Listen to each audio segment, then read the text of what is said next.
1월 달부터 아마 보게 될 말씀이 창세기 말씀입니다.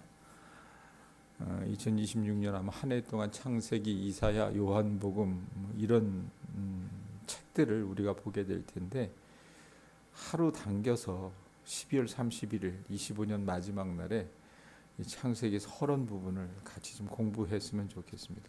여러분, 우리가 살아가면서 한 번쯤 그런 질문을 좀 해보셨을 거라고 저는 생각을 해요. 나는 누굴까? 나는 어디서부터 왔는가? 내 인생의 목적은 무엇인가? 도대체 나는 이 땅에서 무엇을 위해 살아가는가? 대부분 여러분, 우리가 이런 질문들 하면 먹고 살기 위해 살지, 예? 그런 식으로 결론을 맺는데, 언젠가 여러분, 우리가 우리 존재의 어떤 근원적인 질문을 하게 되다 보면 이런 질문을 할 때가 종종 있다고 말입니다. 그러면서 한 걸음 더 들어가서 이런 질문을 해요. 나에 대한 그런 질문이 있다면, 그렇다면 우주의 기원은 어디서부터인가? 시간과 공간은 어디서부터 시작되었는가? 이 세상은 도대체 무엇을 위해 존재하는가? 이런 질문을 할 수 있다고 말입니다. 우리가 조금이라도 삶에 진지한 사람이라면 누구나 한 번쯤 가지게 되는 이런 질문들에 대해서 창세기 1장 1절이 우리에게 명확하게 답합니다. 1장 1절 한번 보세요. 뭐라고 얘기합니까? 태초에 하나님이 천지를 창조하시니라. 자, 존재론적인 질문을 한다 그랬어요. 나는 누구인지, 나는 어디서부터 왔는지, 내 인생의 목적은 무엇인지, 도대체 나는 이 땅에서 무엇을 위해 살아가는지. 그러면 우주의 기원은 어디서부터인지, 시간과 공간은 어디에서부터 시작됐는지, 도대체 세상은 무엇을 위해 존재하는지, 이렇게 질문할 때 성경이 답하는 게 뭐냐면, 태초에 하나님이 천지를 창조하셨다라고 얘기해요. 예? 자, 하나님이 창조주시라고 얘기하는 거예요. 우주의 기원은 창조주 하나님으로부터 시작됐다라고 성경은 이야기한다고 말입니다. 영원하신 하나님에게 여러분, 시간의 어떤 시간이라는 제한이나 구분이 필요 없어요. 사실은 하나님은 시간에 구애받지 않는 존재이기 때문에. 그런데 하나님이 어떻게 해요? 인간을 위해서 한 시점을 정하셔서 태초라고 하는 시간의 시작점을 찍어주셨는데, 이 태초라고 하는 시간의 시작은 유한한 시간을 살아가야 할 저나 여러분에게 꼭 필요한 것이었다고 말입니다. 영원하시고 스스로 존재하셔서 시공간을 초월하시는 하나님에게 시간의 구분이나 공간의 구분은 필요하지 않지만, 태초라는 시점과 천지라고 하는 이 공간적인 개념을 주신 것도 유한한 시간과 공간 속에서 살게 될 우리 인간들을 위해서 주신 것이라고 말입니다. 자, 아무것도 존재하지 않았던 그 상태에서 무에서 유를 창조하신 분이 하나님이세요. 예? 자, 그런데 이렇듯 우리가 생각할 때 창세기는 창조하다 할 때 창자, 그 다음에 세상할 때 세자니까 세상을 창조한 이야기다라고 생각을 해서, 종전에 제가 말씀드렸던 것처럼 무에서 유를 만드는 어떤 이 창조의 개념을 생각을 할 텐데, 여러분, 그런 사고관은 고대 세계의 신화나 설화 속에서 갖고 있었던 그런 사고관이기도 합니다. 그러니까 아무런 재료도 없이 새로운 현실을 만들어내는 것을 사람들은 창조라고 이야기하고 그렇게 여겼어요.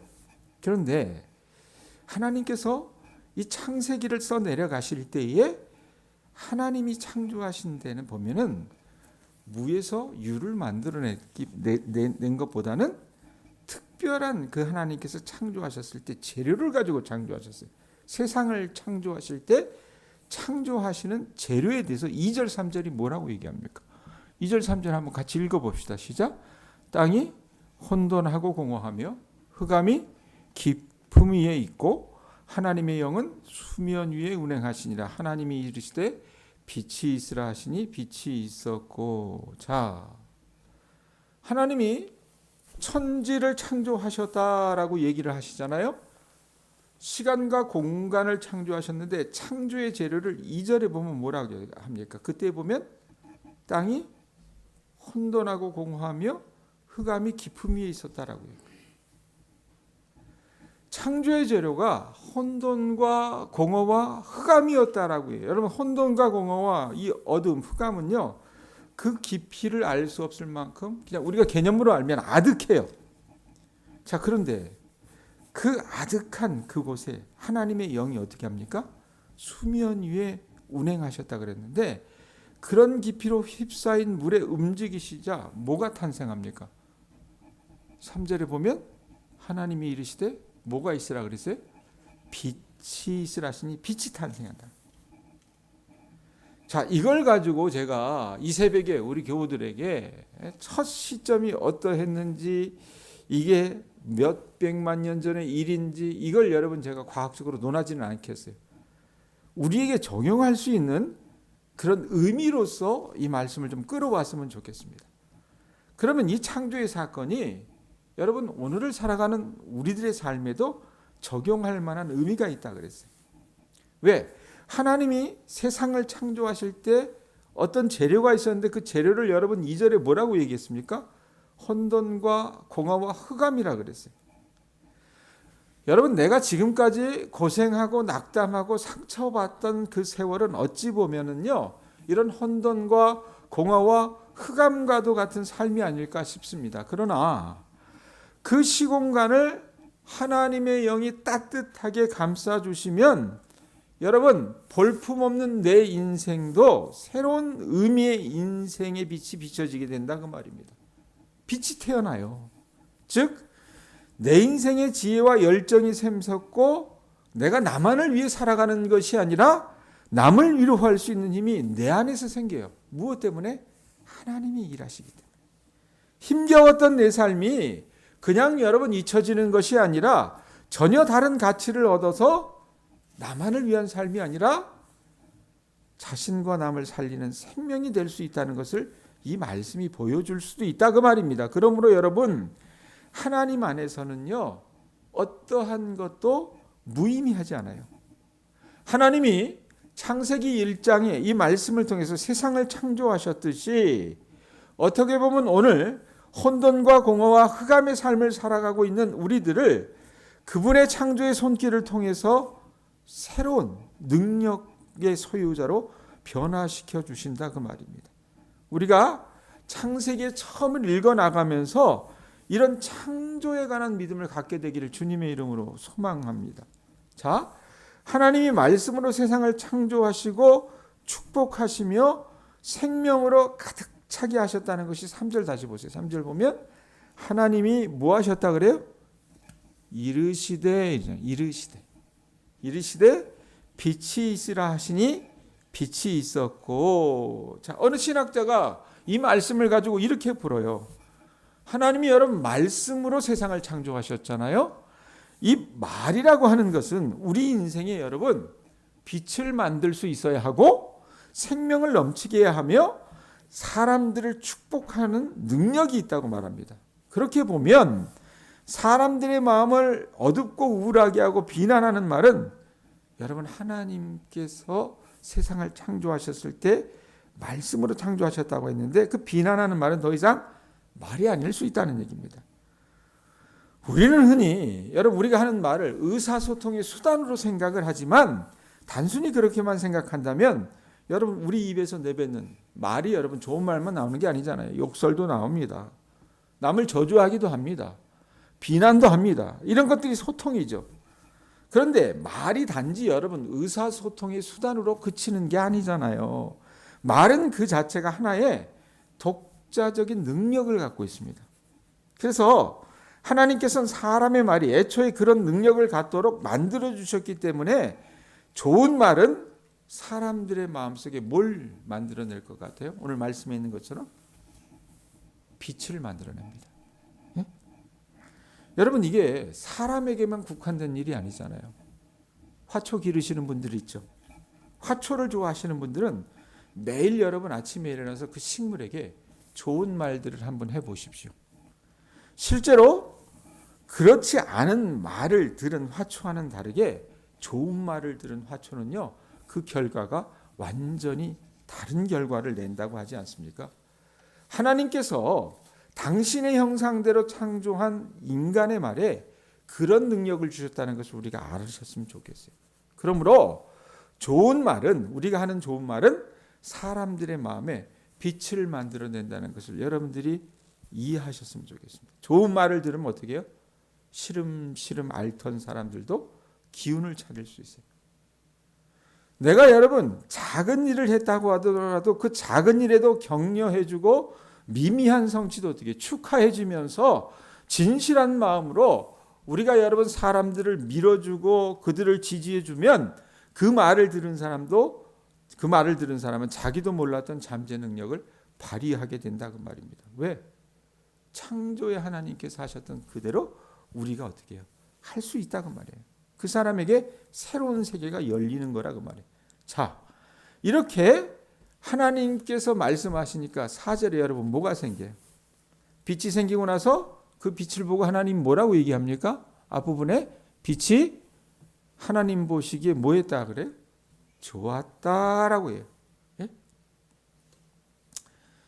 여러분 우리의 눈과 마음이요 영혼을 좌우한다는 걸 좀 아셨으면 좋겠어요. 아까 그 말이 중요하다 그랬잖아요.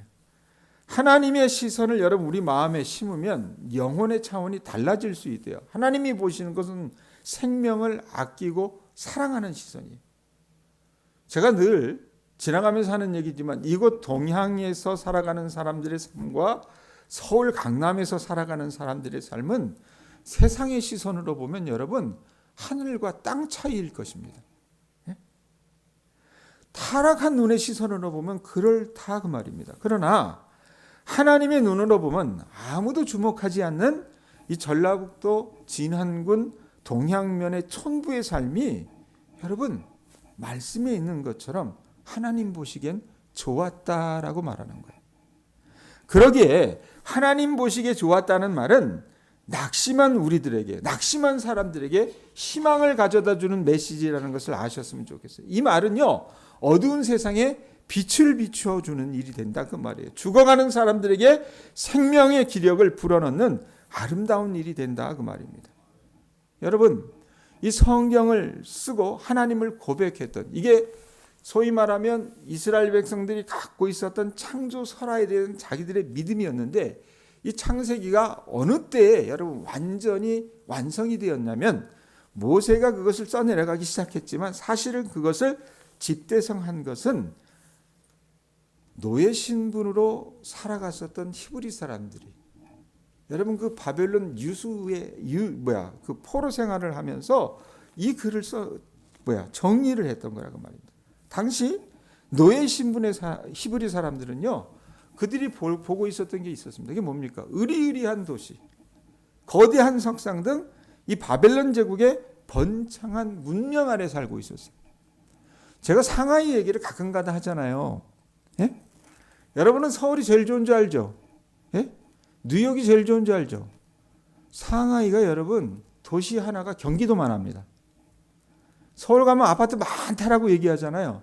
한번 가보세요. 아파트, 서울 아파트는 아파트도 아니에요. 예? 으리으리하거든요. 예? 마치 그런 거라고 보시면 될 것 같아요. 그렇게 아파트가 막 으리으리하게 있고 막 거대한 석상들이 있고 그런 제국 아래 이 히브리 사람들이 살고 있었는데, 그 히브리 사람들을 바라보면서 이 지배 종족이었던 바벨론 사람들이 의시되면서 이렇게 얘기하는 거예요. 야, 봐봐, 이거 굉장하지 않니? 너희들은 만들 수도 없어. 예? 그러면서 자기들의 능력과 자기들의 어떤 위대함을 과시하는 거예요. 그런데 그 이야기를 들으면서 여러분 하나님의 백성들이 자신의 죄를 하나님 앞에 고백하는 것뿐만 아니라 뭐라고 얘기하냐면, 너희들이 말하는 그 창조는 창조가 아니야. 이 창조는 인간에게 행복을 가져다 줄 수 없어. 그것은 창세기에서 말하는 빛도 생명도 아니야라고 말하는 거라고 말입니다. 왜냐하면 약한 자를 정복하기 위해서 무기를 개발하는 것을 여러분 우리가 창조라고 말하지 않거든요. 그것은 뭡니까? 파괴에 불과한 겁니다. 여러분 천지 창조가 이루어지기 전에 이미 땅도 물도 있었어요. 말씀에 보면 그러잖아요. 그런데 하나님께서 왜 천지를 창조하셨을까? 성경은 여러분 그 땅과 물이 사람들에게, 이 땅을 살아가는 우리들에게 생명과 빛이 될 수 있는가를 다시 묻는 겁니다. 하나님의 창조 사역은 어디까지나 생명의 가치, 평화의 가치, 빛의 가치를 만들어낸다는 것을 아셨으면 좋겠어요. 사랑하는 교우들이요, 창세기 1장의 서론을 읽으면서 우리가 여러분 어떻게 보면 인간 존재의 기원을 되돌아본 거예요. 그러면서 하나님의 마음으로 이루어진 새로운 가치의 탄생을 발견할 수 있었으면 좋겠습니다. 이 세상의 근본 중심에 깊이 스며들어 있는 하나님의 생명을 말입니다. 그래서 우리가 여러분 이 땅을 살아가면서 때로 낙담하고 상처받고 내일을 기대할 수 없는 그런 여러분 우리와 같은 사람들이 이 창세기 말씀을 통해서 새로운 격려와 축복의 말씀을 듣게 될 수 있기를 주님의 이름으로 축원합니다. 여러분들이 겪은 아픔과 상처, 낭만과 좌절이 여러분 하나님의 영 가운데 있으면 눈부신 빛의 세계가 열릴 수 있다는 것을 우리 교인들이 아셨으면 좋겠어요. 고생스러운 내 일들이 하나님의 뜻 안에서는 여러분 또 다른 새로운 창조의 시작이 될 수 있다 그 말입니다. 그것을 믿고 여러분들이 이곳에서 새로운 삶을 만들어 가실 수 있기를 주님의 이름으로 축원드립니다. 그렇기 때문에 여러분 우리가 이 땅을 살아나가면서 어떠한 경우에도 여러분 어떻게 하셔야 돼요? 희망의 끈을 놓지 마시고 끝까지 힘차게 살아갈 수 있다 그 말입니다. 여러분 오늘 우리가 본 창세기의 이 서두 몇 구절의 이야기가 우리 인생과 우리 삶에 영감을 불러일으켜서 우리에게 새로운 살아갈 동기를 부여해 주셨으면 좋겠어요. 매 순간 우리 하나님께서 불어넣어 주신 생명에 힘입어서 기쁨 넘치는 삶을 우리 교우들이 살아나가 주셨으면 좋겠다 그 말입니다. 그리고 이 새벽이 그런 생명의 빛을 부여받는 좋은 영적 공급원이 될 수 있기를 주님의 이름으로 축원드립니다. 기도하겠습니다.